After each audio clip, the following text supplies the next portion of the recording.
This is the story of Martin Sostre, wrongfully convicted and imprisoned and forced to live a life of confinement. He was a fearless prison activist in the 1970s. Sostre was originally imprisoned for a heroin charge.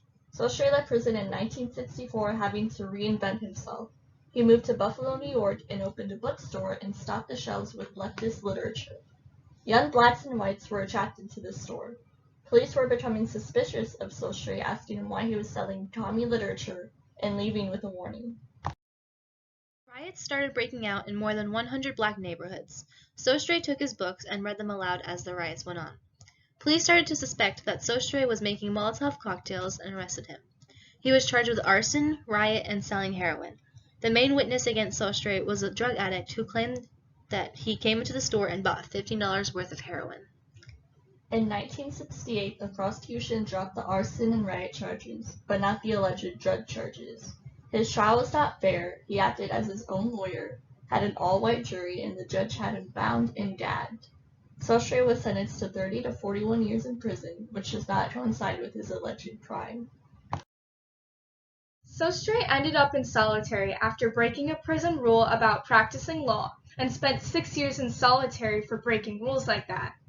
After refusing to submit to a rectal search, he was beaten 11 times.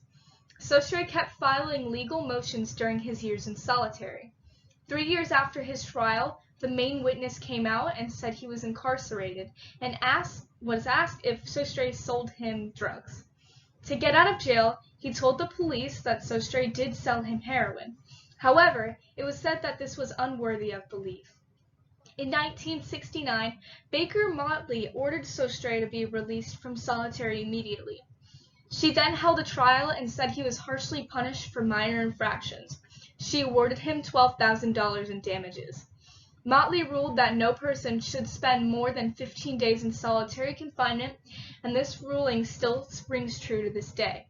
This ruling lessened the discretion that prison officials prior had.